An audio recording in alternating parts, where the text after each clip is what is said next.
سبحان اللہ وبحمدہ سبحان اللہ العظیم سبحان اللہ وبحمدہ سبحان اللہ العظیم۔ رمضان المبارک رمضان المبارک کی نورانی اور پاکیزہ ساعتیں عالم افق پر سایہ فگن ہیں۔ رحمتوں اور برکتوں کا نزول بے حد و حساب جاری ہے۔ رمضان المبارک کی سب سے اہم فضیلت اور برکت یہ ہے کہ اس مہینے میں اللہ تعالیٰ نے قرآن مجید نازل فرمایا، جو کل انسانیت کے لیے نہ صرف خیر و برکت کا موجب ہے بلکہ ایک مکمل ضابطہ حیات اور سرچشمہ رشد و ہدایت بھی ہے۔ آسمانوں کے دروازے کھول دیے گئے ہیں، جہنم کے دروازے بند کر دیے گئے ہیں اور شیطان زنجیروں میں جکڑ دیے گئے ہیں۔ اللہ تعالیٰ پکار رہا ہے، دوڑو اس کی رحمت اور مغفرت کی طرف، توبہ کر لو۔ بسم اللہ الرحمن الرحیم، الحمد للہ رب العالمین والصلاة والسلام علی اشرف المرسلین نبینا و سیدنا محمد وعلی آلہ و اصحابہ اجمعین۔ ناظرین السلام علیکم۔ ہماری آج کی گفتگو کا موضوع ہے رمضان اور صلہ رحمی۔ صلہ رحمی ایک بہت بڑی عبادت ہے، بہت عظیم عبادت ہے کہ ہم اپنے رشتہ داروں سے جڑ کے رہیں اور ان سے قطع تعلقی کرنے سے بچیں۔ اللہ تعالیٰ نے قرآن مجید میں مومنوں کی تعریف فرماتے ہوئے کہا ہے وَالَّذِينَ يَصِّلُونَ مَا أَمَرَ اللَّهُ بِهِ أَن يُوصَلَ وَيَخْشَوْنَ رَبَّهُم۔ یہ وہ لوگ ہیں کہ ان رشتوں کو جوڑتے ہیں جن کے جوڑنے کا اللہ نے انہیں حکم دیا ہے اور یہ اپنے پروردگار سے ڈرتے ہیں۔ حدیث میں ہم پڑھتے ہیں کہ رسول اللہ صلی اللہ علیہ وسلم نے فرمایا ہے لا يدخل الجنة قاطع الرحم، کہ وہ شخص جو قطع رحمی کا مرتکب ہوتا ہے وہ جنت میں داخل نہیں ہوگا۔ اسی طرح ایک حدیث میں آپ صلی اللہ علیہ وسلم نے ایک خوبصورت واقعہ بیان فرمایا ہے، وہ یہ ہے کہ جب اللہ تعالیٰ نے تمام کائنات کو پیدا کر لیا تو یہ جو رحم ہے یہ انسانی شکل میں آئی اور اللہ تعالیٰ کے عرش سے چمٹ گئی اور کہنے لگی کہ اے اللہ، مجھے ڈر ہے کہ لوگ میرے پیدا کیے ہوئے رشتوں کو توڑ دیں گے۔ یہ رحم کیا ہوتا ہے؟ رحم مادر ہم کہتے ہیں ماں کے جسم کا وہ حصہ جس میں بچہ پرورش پاتا ہے۔ تو یہ جو رحم ہے یہ انسانی شکل میں اللہ سے فریاد کر رہی ہے۔ تو اللہ تعالیٰ نے کہا کہ کیا تم اس بات پہ راضی نہیں ہو کہ میں اس شخص سے جڑ جاؤں جو تم سے جڑ جائے، یعنی صلہ رحمی کرے، اور میں بھی اس شخص سے اپنا تعلق توڑ لوں جو تم سے اپنا تعلق توڑے، یعنی قطع رحمی کرے۔ تو اس نے کہا کہ یا اللہ میں اس پہ راضی ہوں۔ تو اللہ نے فرمایا کہ یہ تمہیں آج سے یہ حق دیا جاتا ہے، یہ اعزاز دیا جاتا ہے کہ جو شخص بھی صلہ رحمی کرے گا، تم سے جڑے گا، میں اس سے جڑ جاؤں گا، اور جو شخص بھی قطع رحمی کرے گا، تم سے رشتہ توڑے گا، میں اس سے اپنا رشتہ توڑ لوں گا۔ پھر حضور صلی اللہ علیہ وسلم نے صلہ رحمی کی ایک وضاحت فرمائی ہے۔ آپ نے فرمایا ہے لیس الواصل بالمکافی، صلہ رحمی کرنے والا وہ نہیں ہے کہ یوں کرے کہ بھئی اگر اس کے ساتھ تعلق جوڑا جا رہا ہے تو بدلے میں وہ بھی تعلق جوڑے، یعنی یہ صلہ رحمی نہیں ہے، بلکہ آپ نے فرمایا کہ صلہ رحمی یہ ہے کہ اگر آپ کے رشتہ دار جو ہیں آپ سے تعلق توڑتے بھی ہیں تب بھی آپ ان سے تعلق جوڑنے کی کوشش کریں، یعنی آپ مسلسل تعلق جوڑنے کی کوشش کرتے رہیں، بے شک جواب میں آپ کے جو رشتہ دار ہیں وہ آپ سے تعلق توڑنے کی ہی کیوں نہ کوشش کر رہے ہوں۔ تو یہ ایک حکم ہے۔ اسی طرح آپ صلی اللہ علیہ وسلم کا فرمان ہے ان اللہ امرنی ان اواصل من قطعنی وان اعطی من حرمنی، کہ اللہ نے مجھے حکم دیا ہے کہ کہ میں اس شخص سے رشتہ جوڑوں جو مجھ سے کٹ آف ہوتا ہے، اور میں اس شخص کو دوں جو مجھے محروم کرتا ہے، مجھے نہیں دیتا۔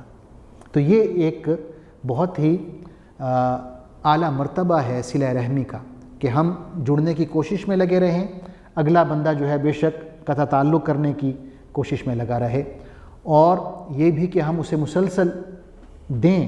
اس میں مدد ہو سکتی ہے، مالی مدد ہو سکتی ہے، دیگر طریقوں سے مدد ہو سکتی ہے، بے شک وہ ہمیں اپنی مدد سے محروم ہی کیوں نہ رکھے۔ تو یہ نہیں ہے کہ ہم جیسے کوئی شخص ہمارے ساتھ معاملہ کرے تو ہم بدلے میں بالکل ویسا معاملہ کریں۔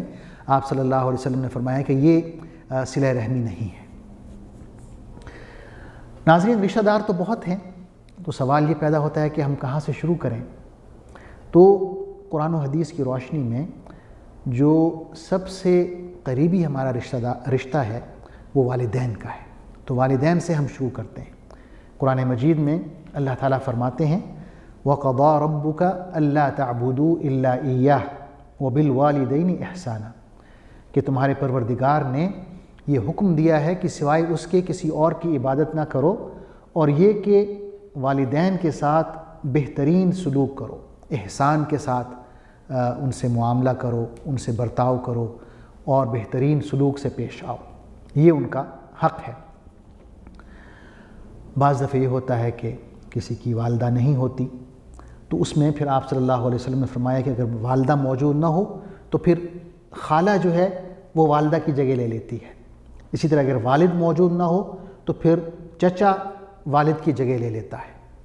حدیث میں آتا ہے کہ ایک شخص آپ صلی اللہ علیہ وسلم کے پاس آیا اور اس نے کہا کہ یا رسول اللہ، مجھ سے ایک بہت بڑا گناہ ہو گیا ہے، تو کیا میرے لیے بھی کوئی توبہ کا ہے چانس کہ میں بھی توبہ کر سکتا ہوں؟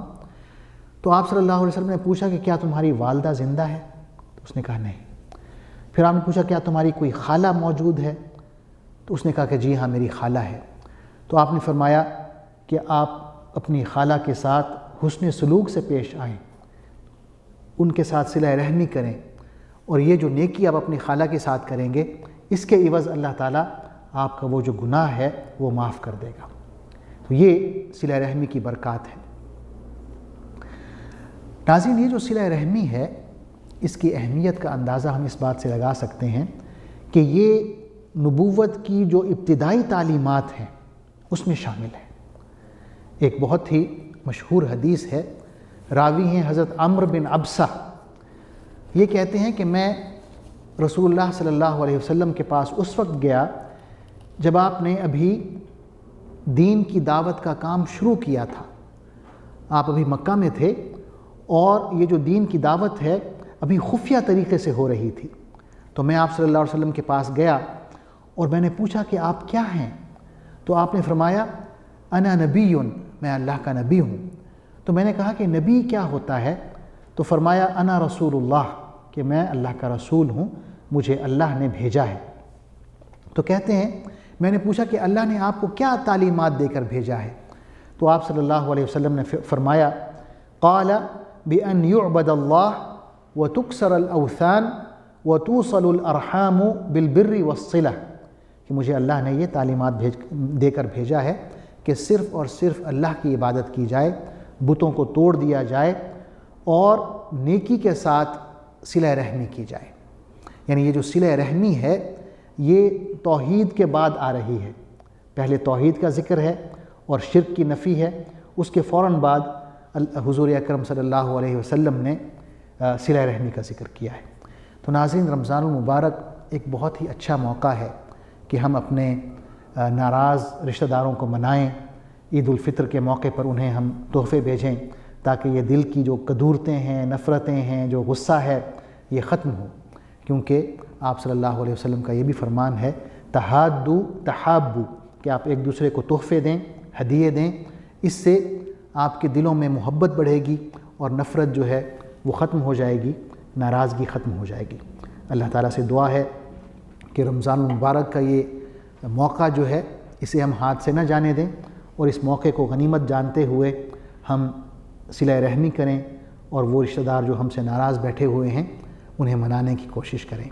بہت بہت شکریہ۔ والسلام علیکم ورحمۃ اللہ وبرکاتہ۔ اللہم صلی علی سیدنا محمد وعلی آلہ وصحبہ وسلم۔ اللہم صلی علی سیدنا محمد